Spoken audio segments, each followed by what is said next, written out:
ಅವ್ರು ಏನೇನು ಅಲಿಗೇಷನ್ ಮಾಡಿದ್ದಾರೆ ಅದರಲ್ಲಿ ನನ್ನಿಂದಾಗಿ ನಮ್ಮ ಸೆಂಟರ್ಗಳಿಂದಾಗಿ ಯಾವುದೇ ಥರ ತಪ್ಪು ಆಗಿದೆ. ಸ್ಪೈನಾ ಬೈಫಿಡಾ ಅಕಲ್ಟಾ ಅಂತ ಹೇಳ್ತಾರೆ ಮೆಡಿಕಲ್ ವರ್ಡ್. ನಮಗೆ ಸ್ಕ್ಯಾನಿಂಗಲ್ಲಿ ಗೊತ್ತಾಗೋದು 80ರಿಂದ 90% ಅಂತ. ಅದನ್ನ ಹೇಳಿರ್ತೀವಿ ಮತ್ತೆ ಅವ್ರಿಗೆ ಅದನ್ನ ಎಕ್ಸ್ಪ್ಲೈನು ಮಾಡಿರ್ತೀವಿ. ಇವ್ರು ಹೇಳ್ತಾ ಇರೋದು ಮೊದಲನೇ ಅಲಿಗೇಷನ್, ನೀವು ಇದನ್ನ ನಮ್ಗೆ ಯಾಕೆ ಹೇಳಲಿಲ್ಲ ಅಂತ. ನಾವು ಯಾಕೆ ಹೇಳಲಿಲ್ಲ ಅಂದ್ರೆ ಅದು ನಮ್ಗೆ ಗೊತ್ತಾಗದೇ ಇಲ್ಲ. ಲಕ್ಷ್ಮಿ ಅನ್ನೋರ ಹತ್ರ ಕೂಡ ಅದೇ ತರ ಎಕ್ಸ್ಪ್ಲೈನ್ ಮಾಡಿ, ನಮ್ಮ ರಿಸೆಪ್ಷನಿಸ್ಟ್ ಎಕ್ಸ್ಪ್ಲೈನ್ ಮಾಡಿ, ಅವರು ಕನ್ನಡದಲ್ಲಿ ಓದ್ಬಿಟ್ಟು ಅವರು ಸೈನ್ ಹಾಕಿದ್ದಾರೆ, ಅವ್ರ ಹಸ್ಬೆಂಡ್ ಕೂಡ ಸೈನ್ ಹಾಕಿದ್ದಾರೆ. ಬಟ್ ಇನ್ನ ಈ ವಿಚಾರಣೆನೇ ನಡಿಬೇಕಾದ್ರೆ ಡಾಕ್ಟರೇ ತಪ್ಪು, ಡಾಕ್ಟರ್ ಇಂದನೇ ಮಿಸ್ಟೇಕ್ ಆಗಿದೆ ಅಂತ ನೀವು ಮಾಡಿರೋ ಪ್ರಚಾರ ಅದು ಆಕ್ಚುಲಿ ನನ್ನ ಪ್ರಕಾರ ತುಂಬಾ ತಪ್ಪು. ಮತ್ತೆ ನಾನು ಎಲ್ಲೂ ಓಡೋಗಲ್ಲ, 10 ವರ್ಷದಿಂದ ಇಲ್ಲೇ ಇದ್ದೀನಿ, ಇಲ್ಲೇ ಸೆಂಟರ್ಸ್ ನಡೆಸ್ತಾ ಇದ್ದೀನಿ.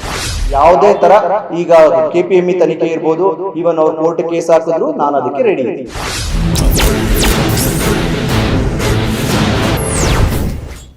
ನಾನು ಡಾಕ್ಟರ್ ಸಂತೋಷ್ ಅಂತ, consultant radiologist, Anaga scanning centre ಮತ್ತು VRS ಡಯಾಗ್ನೋಸ್ಟಿಕ್ಸ್ ನಂಜನಗೂಡಲ್ಲಿದೆ. ನೀವು ಹೇಳಿದ್ದು ನಾನು ನೋಡಿದ್ದೀನಿ ಮೀಡಿಯಾ ಚಾನಲ್ಗಳಲ್ಲಿ. ಆ ಪೇಷಂಟು ಫುಲ್ಲು ಆ್ಯಂಟಿನೇಟಲ್ ಪೀರಿಯಡು ನಮ್ಮದ್ರಲ್ಲೇ ಸ್ಕ್ಯಾನಿಂಗ್ ಮಾಡಿಸಿದ್ದಾರೆ. ನಂಜನಗೂಡಲ್ಲಿ 5 ಮಂತ್ ಸ್ಕ್ಯಾನ್ ಮಾಡಿಸಿದ್ದಾರೆ. ಡೆಲಿವರಿ ಆಗಬೇಕಾದ್ರೆ ಇಲ್ಲಿ ಸ್ಕ್ಯಾನ್ ಮಾಡಿಸಿದ್ದಾರೆ.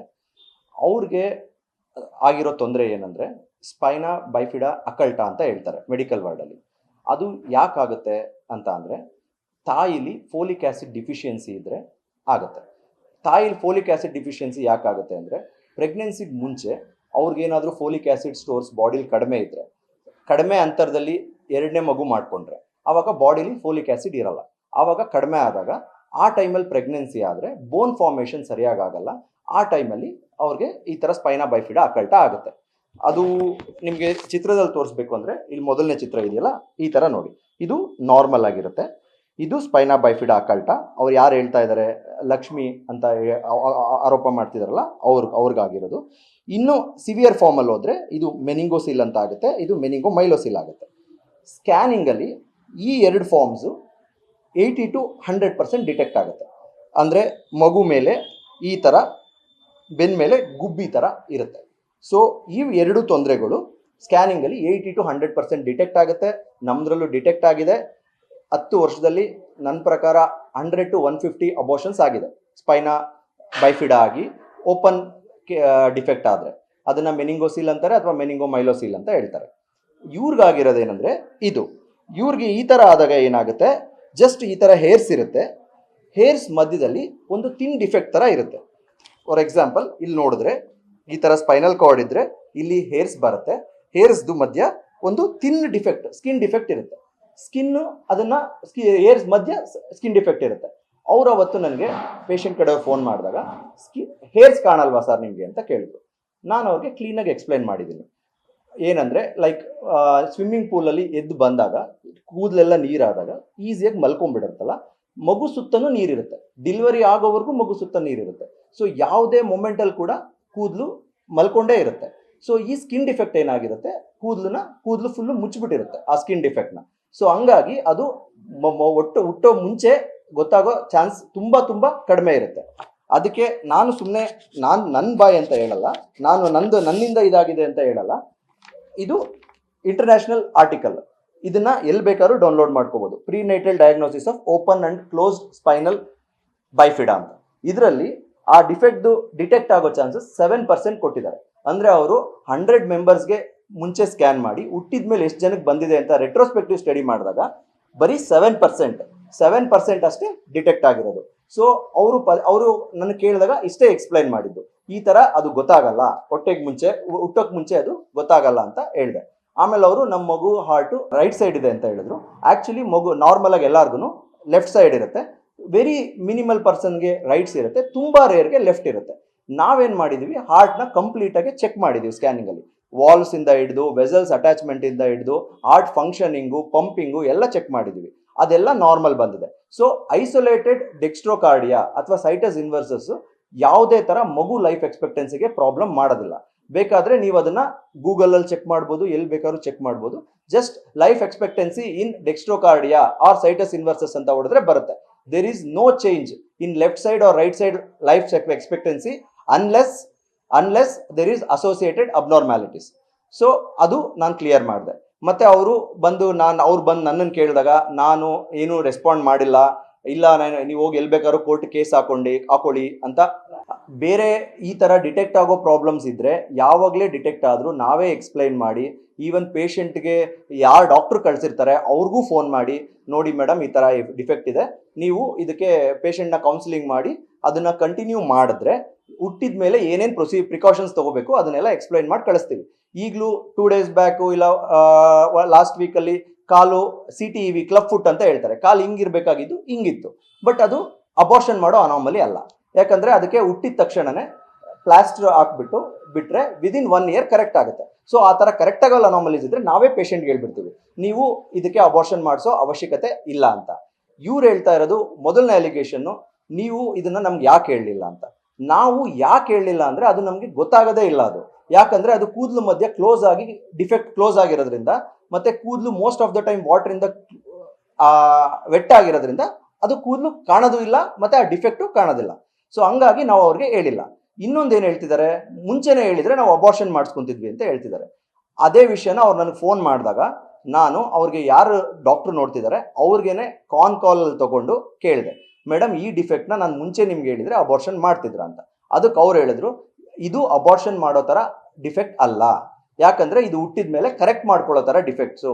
ಅಬೋರ್ಷನ್ ಮಾಡೋಕ್ಕೆ ಕೆಲವು ಡಿಫೆಕ್ಟ್ಸ್ ಇದ್ದಾವೆ, ಅದು ಹುಟ್ಟಿದ ಮೇಲೆ ತುಂಬ ಜೀವಕ್ಕೆ ತೊಂದರೆ ಆಗುತ್ತೆ ಅನ್ನೋ ಡಿಫೆಕ್ಟ್ಸ್ಗೆ ಮಾತ್ರ ಅಬೋರ್ಷನ್ ಮಾಡೋದು. ಈ ಡಿಫೆಕ್ಟ್ಗೆ ಅಬೋರ್ಷನ್ ಮಾಡೋಕ್ಕಾಗಲ್ಲ ಅಂತ ಅವ್ರ ಡಾಕ್ಟ್ರು ಅವ್ರಿಗೆ ನನ್ನ ಜೊತೆ ಕಾಲಲ್ಲಿ ಇದ್ದಾಗ ಹೇಳಿದ್ದಾರೆ, ಅದು ಅವ್ರಿಗೂ ಗೊತ್ತಿದೆ ಅದು. ಆಮೇಲೆ ನಾನು ಬರೀ ಕೋರ್ಟ್ ಕೇಸ್ ಹಾಕೊಳ್ಳಿ ಅಂದೆ ಅಂತ ಹೇಳ್ತಿದ್ದಾರೆ. ನಾನು ಅವ್ರ ಹತ್ರ, ನೀವು ಬೇಕಾದರೆ ನಂದು ಕಾಲ್ ಡೀಟೇಲ್ಸ್ ನೋಡ್ಬೋದು, 18 minutes ಮಾತಾಡಿದ್ದೀನಿ. ಕೋರ್ಟ್ಗೋ ಕೇಸ್ ಹಾಕೊಳ್ಳಿ, ಆ ಪೇಷಂಟ್ ರಿಲೇಟಿವ್ ಹತ್ರ ಕೋರ್ಟ್ಗೋ ಕೇಸ್ ಹಾಕೊಳ್ಳಿ, ಇಲ್ಲ ನೀವೇನು ಬೇಕಾದ್ರೂ ಮಾಡ್ಕೊಳ್ಳಿ ಅಂತ ಹೇಳೋಕ್ಕೆ ನನಗೆ 15 ನಿಮಿಷ ಬೇಕಿಲ್ಲ. ನಾನು ಅವ್ರಿಗೆ ನಿಮ್ಗೆ ಏನೇನು ಹೇಳಿದ್ದೀನಿ ಅದನ್ನೆಲ್ಲ ಎಕ್ಸ್ಪ್ಲೈನ್ ಮಾಡಿರೋದಕ್ಕೆ 15 ನಿಮಿಷ ಆಗಿದೆ. ಮತ್ತು ಪದೇ ಪದೇ ಡಾಕ್ಟರ್ಸ್ ಎಲ್ಲ ಒಂದೇ, ನೀವೆಲ್ಲ ಇದು ಮಾಡ್ತೀರಾ ಹಂಗೆ ಹಿಂಗೆ ಅಂತ ಹೇಳ್ತಾರೆ. ಸೊ ಈಗ ಅವರು DHOಗೆ ಕಂಪ್ಲೇಂಟ್ ಕೊಟ್ಟಿದ್ದಾರೆ. DHO ಅದಕ್ಕೆ ಅಂತ ಅವತ್ತೇ ಫೋನ್ ಮಾಡಿ ನಾನು ಕರೆದ್ರು, ನಿಮ್ದು ಏನೇನಿದೆ ಡಾಕ್ಯುಮೆಂಟ್ಸ್ ಕೊಡಿ ಅಂತ. ನಾನು ಎಲ್ಲ ಇದೆ ಸೇಮ್ ನಿಮ್ಗೆ ಏನೇನು ಆರ್ಟಿಕಲ್ಸ್ ತೋರಿಸಿದೆ ಎಲ್ಲ ಕೊಟ್ಟಿದ್ದೀನಿ. ಅವ್ರು ಅದನ್ನು ತೊಗೊಂಡಿದ್ದಾರೆ. ಅವ್ರು ಅದಕ್ಕೊಂದು ಕಮಿಟಿ ಮಾಡಿದ್ದಾರೆ, ನಂಜನಗೂಡು THO ಮತ್ತು ನಂಜನಗೂಡು ರೇಡಿಯಾಲಜಿಸ್ಟು ಎಲ್ಲರನ್ನೂ ಸೇರಿಸಿ ಇದು ಡಿಟೆಕ್ಟಬಲ್ಲ ಅಲ್ವಾ ಅಂತ ಮಾಡಿದ್ದಾರೆ. ಅದು ಇನ್ನೂ ವಿಚಾರಣೆ ನಡೀತಿದೆ. ಸೊ ಅದು ಇರಬೇಕಾದ್ರೇ ಇವರು ಮೀಡಿಯಾಗೆ ಹೋಗ್ಬಿಟ್ಟು ನಾನೇ ತಪ್ಪು ಮಾಡಿದ್ದೀನಿ, ಡಾಕ್ಟ್ರದೇ ತಪ್ಪಾಗಿದೆ, ಸ್ಕ್ಯಾನಿಂಗ್ ಸೆಂಟ್ರದೇ ತಪ್ಪಾಗಿದೆ ಅಂತ ಒನ್ ಸೈಡೆಡ್ ಸ್ಟೋರಿಗಳನ್ನ ಹೇಳ್ತಿದ್ದಾರೆ. ಅವರು ಹೇಳಿದ್ದಾರೆ ಅನ್ನೋದಕ್ಕಿಂತ ಹೆಚ್ಚಾಗಿ ಕೆಲವು ಮೀಡಿಯಾ ಚಾನಲ್, ನಾನು ಎಲ್ಲ ಅಂತ ಹೇಳ್ತಾ ಇಲ್ಲ, ಯಾರ್ಯಾರು ಪ್ರಸಾರ ಮಾಡಿದ್ದೀರಾ ಅವರು, ನಿಮಗೆ ಅಟ್ಲೀಸ್ಟ್ ನಾನು ಏನು ರಿಕ್ವೆಸ್ಟ್ ಮಾಡ್ಕೋತಿದ್ದೀನಿ ಅಂದರೆ, ಯಾರು ಬಂದು ಈ ಥರ ಅಲಿಗೇಷನ್ ಮಾಡಿದಾಗ ಅಟ್ಲೀಸ್ಟ್ ಯಾರ ಮೇಲೆ ಅಲಿಗೇಷನ್ ಮಾಡಿದ್ದಾರೆ ಅವ್ರಿಗೆ ಒಂದು ಸಲ ಫೋನ್ ಮಾಡಿ ಈ ಥರ ಆಗುತ್ತಾ ಅಂತ ಒಂದು ಮಾತು ಕೇಳಿ ಅವ್ರ ಸೈಡ್ ಸ್ಟೋರಿನೂ ಕೇಳಬೇಕಿತ್ತು. ನೀವು ಅವ್ರನ್ನ ಕೇಳೂ ಇಲ್ಲ, ಏನೂ ಮಾಡಿಲ್ಲ, ಅವ್ರು ಏನು ಹೇಳ್ತಾರೆ ಅದನ್ನೇ ಪ್ರಸಾರ ಮಾಡಿದ್ದೀರಾ. ಈಗ ಫಾರ್ ಎಕ್ಸಾಂಪಲ್, ಈಗ ಯಾರಾದರೂ ಒಂದು ಕಡೆ ಎಲ್ಲೋ ಒಂದು ಕ್ರೈಮ್ ಆಗಿದೆ ಅಂದ್ಕೊಂಡು ಬಂದು ನಿಮ್ಗೆ ಹೇಳ್ತಾರೆ, ಅವಾಗ ನೀವೇನು ಮಾಡ್ತೀರಾ, ಹೋಗಿ ಪೊಲೀಸ್ ಸ್ಟೇಷನ್ ಕಂಪ್ಲೇಂಟ್ ಕೊಡಿ ಅಂತ ಹೇಳ್ತೀರಾ. ಅದೇ ಥರ ಮೆಡಿಕಲ್ ನೆಗ್ಲಿಜೆನ್ಸ್ ಅಂತ ಏನಾದ್ರು ಬಂದರೆ ನೀವು ಜಸ್ಟ್ DHOಗೆ ಹೋಗಿ ಒಂದು ಕಂಪ್ಲೇಂಟ್ ಕೊಡಿ ಅಂತ ಹೇಳ್ಬೋದು. DHO ಅದಕ್ಕೆ KPME ಅಂತ ಒಂದು ಕಮಿಟಿ ಇದೆ, ಅಲ್ಲಿ ಅಥಾರಿಟಿ ಇದೆ, ಅವ್ರು ಅದನ್ನು ಆ್ಯಕ್ಷನ್ ತಗೋತಾರೆ. ಅದ್ರ ಮೇಲೂ ಡಾಕ್ಟ್ರದೇ ತಪ್ಪು ಅಂತ ಬಂದರೆ ನೀವು ಪ್ರಸಾರ ಮಾಡೋದ್ರಲ್ಲಿ ಏನೂ ತಪ್ಪಿಲ್ಲ. ಬಟ್ ಇನ್ನು ಇಲ್ಲಿ ವಿಚಾರಣೆನೇ ನಡಿಬೇಕಾದ್ರೆ ಡಾಕ್ಟರೇ ತಪ್ಪು, ಡಾಕ್ಟ್ರಿಂದನೇ ಮಿಸ್ಟೇಕ್ ಆಗಿದೆ ಅಂತ ನೀವು ಮಾಡಿರೋ ಪ್ರಚಾರ ಅದು ಆ್ಯಕ್ಚುಲಿ ನನ್ನ ಪ್ರಕಾರ ತುಂಬ ತಪ್ಪು. ಯಾಕಂದರೆ ಅದರಲ್ಲಿ ಏನೂ ಸತ್ಯ ಇಲ್ಲ. ನನ್ನನ್ನು ಒಂದು ಮಾತು ಕೇಳಿಲ್ಲ, ನೀವು ಇದು ಕಂಡುಹಿಡಿಬೋದಾ, ಹುಟ್ಟೋಕೆ ಮುಂಚೆ ಕಂಡುಹಿಡಿಬೋದಾ ಇಲ್ವಾ ಅಂತ ಏನೂ ಹೇಳಿಲ್ಲ. ನಮ್ಮ ಸೆಂಟರ್ಸಲ್ಲಿ ಇಲ್ಲಿರ್ಬೋದು, ನಂಜನಗೂಡಲ್ಲಿರ್ಬೋದು, ಯಾವಾಗಲೇ ಸ್ಕ್ಯಾನಿಂಗಿಗೆ ಬಂದರೆ ನಾವು ಅವ್ರಿಗೆ ಹೇಳೋದಿಷ್ಟೇ, ನಮಗೆ ಸ್ಕ್ಯಾನಿಂಗಲ್ಲಿ ಗೊತ್ತಾಗೋದು 80-90% ಅಂತ ಅದನ್ನು ಹೇಳಿರ್ತೀವಿ, ಮತ್ತು ಅವ್ರಿಗೆ ಅದನ್ನು ಎಕ್ಸ್ಪ್ಲೈನು ಮಾಡಿರ್ತೀವಿ. ಆದರೆ ಕೆಲವರು ಅದನ್ನು ಈ ಥರ ಆದಾಗ ನಮ್ಗೆ ಹೇಳೇ ಇಲ್ಲ ಅಂತ ಹೇಳ್ತಾರೆ. ಮುಂಚೆ ಒಂದು ಸಲ ನಮಗೆ ಈ ಥರ ಆಗಿದೆ, ಅದಕ್ಕೆ ಅವಾಗಿಂದ ನಾವೇನು ಮಾಡ್ತೀವಿ ಅಂತ ಅಂದರೆ, ನಾವು ಅವ್ರಿಗೆ ಎಕ್ಸ್ಪ್ಲೈನ್ ಮಾಡಿಬಿಟ್ಟು ಅವ್ರ ಹತ್ರ ಒಂದು ಕನ್ಸೆಂಟ್ ಫಾರ್ಮ್ ಅಂತ ತೊಗೋತೀವಿ. ಅದರಲ್ಲಿ ಈ ಥರ ಎಲ್ಲ ಇರುತ್ತೆ, 80-90% ಗೊತ್ತಾಗುತ್ತೆ, ಮತ್ತು ಯಾವ್ಯಾವ ತೊಂದರೆಗಳು ಹುಟ್ಟೋಕ್ಕೆ ಮುಂಚೆ ಗೊತ್ತಾಗಲ್ಲ. ಇದೊಂದು ತಪ್ಪು ಕಲ್ಪನೆ ಇದೆ ಜನರಲ್ಲಿ, ಸ್ಕ್ಯಾನಿಂಗಲ್ಲಿ 100% ಗೊತ್ತಾಗುತ್ತೆ ಅಂತ. ಅದನ್ನು ಫಸ್ಟು ಎಲ್ಲರೂ ಬಿಡಬೇಕು. ಯಾಕಂದರೆ ಸ್ಕ್ಯಾನಿಂಗಲ್ಲಿ 100% ಗೊತ್ತಾಗೋದೇ ಇಲ್ಲ, 80-90% ಗೊತ್ತಾಗುತ್ತೆ. ಯಾವ್ಯಾವ್ದು ಗೊತ್ತಾಗಲ್ಲ ಅಂದರೆ, ಈಗ ಮಗು ಬುದ್ಧಿಮಾಂದ್ಯತೆ ಇದೆಯಾ ಇಲ್ವಾ ಎಲ್ಲ ಟೈಮ್ ಗೊತ್ತಾಗಲ್ಲ, ಅದಕ್ಕೆ 2 ವರ್ಷ ಕಾಯಲೇಬೇಕು ನೀವು, ಮಗು ಬುದ್ಧಿ ನಾರ್ಮಲ್ ಇದೆಯಾ ಇಲ್ವಾ ಅಂತ. ಮಗುಗೆ ದೃಷ್ಟಿ ಇದೆಯಾ ಇಲ್ವಾ ಅದು ಗೊತ್ತಾಗಲ್ಲ. ಕಣ್ಣಿದೆ ಅಂತ ಗೊತ್ತಾಗುತ್ತೆ, ಅದ್ರಲ್ಲಿ ದೃಷ್ಟಿ ಇದೆಯಾ, ಅದ್ರ ನರ್ವ್ ರಿಲೇಟೆಡ್ ಏನಾದ್ರು ಪ್ರಾಬ್ಲಮ್ ಇದೆಯಾ ಗೊತ್ತಾಗಲ್ಲ. ಕಿವಿ ಕೇಳಿಸುತ್ತಾ ಇಲ್ವಾ, ಕಿವಿ ಇದೆ ಅಂತ ಗೊತ್ತಾಗುತ್ತೆ. ಕಿವಿ ಒಳಗಡೆ ಇರೋ ಇಯರ್ ಡ್ರಮ್ಸ್ ಇರ್ಬೋದು, ಬೋನ್ಸ್ ಇರ್ಬೋದು, ಬೇರೆ ಏನಾದರೂ ಅಬ್ನಾರ್ಮಲಿಟೀಸ್ ಇದ್ರೆ ಕಿವಿ ಕೇಳಿಸುತ್ತಾ ಇಲ್ವಾ ಅಂತ ಮಗು ಹುಟ್ಟೋವರೆಗೂ ಗೊತ್ತಾಗಲ್ಲ. ಆ ಥರ ಎಲ್ಲ ಎಕ್ಸ್ಪ್ಲೈನ್ ಮಾಡಿರ್ತೀವಿ. ಮತ್ತು ಸೇಮ್ ಈ ಲಕ್ಷ್ಮಿ ಅನ್ನೋರ ಹತ್ರ ಕೂಡ ಅದೇ ಥರ ಎಕ್ಸ್ಪ್ಲೈನ್ ಮಾಡಿ, ನಮ್ಮ ರಿಸೆಪ್ಷನಿಸ್ಟು ಎಕ್ಸ್ಪ್ಲೈನ್ ಮಾಡಿ, ಅವರು ಕನ್ನಡದಲ್ಲಿ ಓದ್ಬಿಟ್ಟು ಅವರು ಸೈನ್ ಹಾಕಿದ್ದಾರೆ, ಅವ್ರ ಹಸ್ಬೆಂಡ್ ಕೂಡ ಸೈನ್ ಹಾಕಿದ್ದಾರೆ. ಮತ್ತು ಅವರು ಡಾಕ್ಟರ್ಸ್ ಫೆಟರ್ನಿಟಿ ಮೇಲೇ ಅಲಿಗೇಷನ್ ಮಾಡ್ತಿದ್ದಾರೆ. ಅಂದರೆ ಇವರೆಲ್ಲ ಡಾಕ್ಟರ್ಸ್ ಒಂದಾಗ್ಬಿಟ್ಟಿದ್ದಾರೆ, ನಮಗೇನು ಹೆಲ್ಪ್ ಮಾಡ್ತಾ ಇಲ್ಲ ಅಂತ. ಯಾಕಂದರೆ ಇವ್ರು ಎಲ್ಲ ಕಡೆ ಹೋಗಿ ಕೇಳಿದ್ದಾರೆ, ಈ ಥರ ಇದು ಹುಟ್ಟಕ್ಕೆ ಮುಂಚೆ ಗೊತ್ತಾಗುತ್ತಾ ಅಂತ. ಎಲ್ಲ ಡಾಕ್ಟರ್ಸು ನಾಲೆಡ್ಜಬಲ್ ಇರ್ತಾರೆ, ಅವ್ರು ಅದನ್ನು ನೋಡಿಬಿಟ್ಟು ಇಲ್ಲಪ್ಪ ಇದು ಮುಂಚೆನೇ ಗೊತ್ತಾಗಲ್ಲ ಅಂತ ಹೇಳಿದ್ದಾರೆ. ಅದಕ್ಕೆ ಇವರು ಓವರ್ ಆಲ್ ಕಮ್ಯುನಿಟಿನ ಇನ್ಕ್ಲೂಡಿಂಗ್ DHO ಕೂಡ ಏನು ಆ್ಯಕ್ಷನ್ ತಗೋತಿಲ್ಲ ಅಂತ ಅಲಿಗೇಷನ್ ಮಾಡ್ತಿದ್ದಾರೆ. DHO ಆ್ಯಕ್ಷನ್ನೇ ತಗೊಂಡಿಲ್ಲ ಅಂದರೆ ಕಮಿಟಿ ಯಾಕೆ ಫಾರ್ಮ್ ಆಗ್ತಿದ್ರು, KPME ಇಂದ ಅದನ್ನು ಇನ್ವೆಸ್ಟಿಗೇಷನ್ ಯಾಕೆ ಮಾಡ್ತಾರೆ, ಅದೆಲ್ಲ ನಡೀತಾ ಇದೆ. ಅಂದರೆ ಇವ್ರಿಗೆ ಹೇಳಿದ ತಕ್ಷಣವೇ ಈವನ್ ಕೋರ್ಟ್ ಕೇಸಸ್ ಕೂಡ ವರ್ಷಾನುಗಟ್ಟಲೆ ನಡೆಯುತ್ತೆ. ಇವರು ಆಗಿ 1 ಮಂತೇ ಆಗಿಲ್ಲ, ಅವಾಗಲೇ ಇವ್ರಿಗೆ ಡಿಸಿಷನ್ ಕೊಡಬೇಕು ಅಂದರೆ ಯಾವ ಅಥಾರಿಟಿ, ಯಾವ ಕಮಿಟಿಯಿಂದ ಆಗುತ್ತೆ ಇಷ್ಟು ಬೇಗ? ನಾನು DHO ಕೂಡ ತಗೊಂಡೋಗಿ ಎಲ್ಲ ಡಾಕ್ಯುಮೆಂಟ್ಸು ಕೊಟ್ಟಿದ್ದೀನಿ. ಈವನ್ ನಂಜನಗೂಡಲ್ಲಿ ಒಂದು ಕಮಿಟಿ ಮಾಡಿದಾರಲ್ಲ, ಅವರು ಕೂಡ ನಮಗೆ ನೋಟಿಸ್ ಕೊಡ್ತೀನಿ ಅಂತ ಹೇಳಿದ್ದಾರೆ. ಅವ್ರಿಗೂ ಕೂಡ ಏನೇನು ನಂದು ಕಡೆ ಡಾಕ್ಯುಮೆಂಟ್ಸ್ ಇದೆ ಎಲ್ಲನೂ ನಾನು ಸಬ್ಮಿಟ್ ಮಾಡ್ತಾ ಇದ್ದೀನಿ. ಆಮೇಲೆ ಇವ್ರ ವಿಷಯದಲ್ಲಿ ಇನ್ನೊಂದು ವಿಷಯ ನಾನು ಹೇಳೋದು ಮತ್ತೆ ಏನಂದರೆ, ಇವ್ರದ್ದು ಸ್ಕ್ಯಾನಿಂಗ್ ಟೈಮಲ್ಲಿ ತಾಯಿಯ ಹೊಟ್ಟೆ ಗಾತ್ರ ಸ್ವಲ್ಪ ದಪ್ಪ ಇತ್ತು.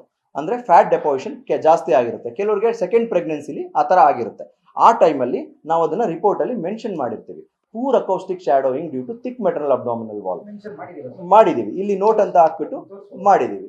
Poor acoustic shadowing due to thick maternal abdominal. ಇದು ಫಾರ್ಮೆಟಲ್ಲಿ ಬರಲ್ಲ, ಇದನ್ನ ಪೇಷಂಟ್ ಕಂಡೀಷನ್ ನೋಡಿಕೊಂಡು ನಾವು ಹಾಕ್ಸೋದು ಇದನ್ನ ನೋಟ್ ಅಂದರೆ ತಿಳ್ಕೊಳ್ಳಿ ಅಂತ.